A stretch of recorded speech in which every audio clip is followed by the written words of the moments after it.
Thank you. Thank you all for coming out tonight.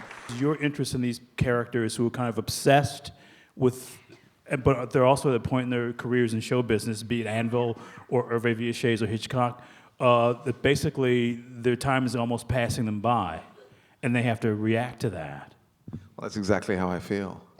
I don't know. I'm just attracted to sort of eccentric, odd, crazy artists. But what attracted me was this feeling of a guy who thinks it's all over. You know, who's feeling his age, who's feeling these young, in this case, directors nipping at his heels. And I don't know. I just found something. There was something to me beautiful about a man who was willing to sort of risk pretty much everything he had, including his reputation, just to connect with his audience. You know, he wanted to shock the audience. He also wanted to wake himself up. The movie is incredibly compact. I mean, it's really dense. Was that always the plan to just sort of make it feel like, in that way, feel almost like a movie that's both a biopic and kind of a suspense story? I mean, a lot of that pacing just kind of also naturally came from the script, which was very... Which was a great script by John McLaughlin. Great script, very tight. We did not have a lot of material on the cutting room floor. No, we dropped a few scenes, probably 5 scenes or something, and the rest of the material that ended up on the cutting room floor is just the material within scenes.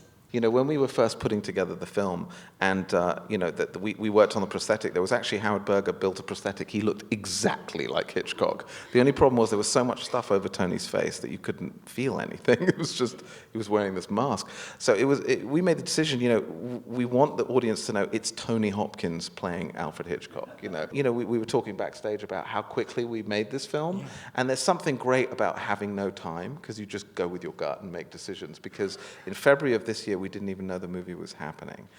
It was going to happen, not going to happen. We shot April 13th. This year was the first day of principal photography, and we finished the movie in 6 months, from first day of principal to delivering the score, finished movie.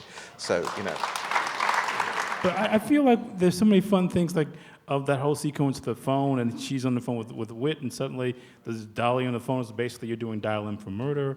I mean, how many of these things did you decide that you want to do, because you can't do too many, or you take the risk of throwing people out of the movie if there are too many quotations, don't you? Well, hopefully we didn't, and hopefully we did like 3 or 4, and for those people who know Dial M for Murder, but not everyone will know that, but yeah, that was one. So we've probably got 6 to 8 in there, and I think most people will notice 2 or 3.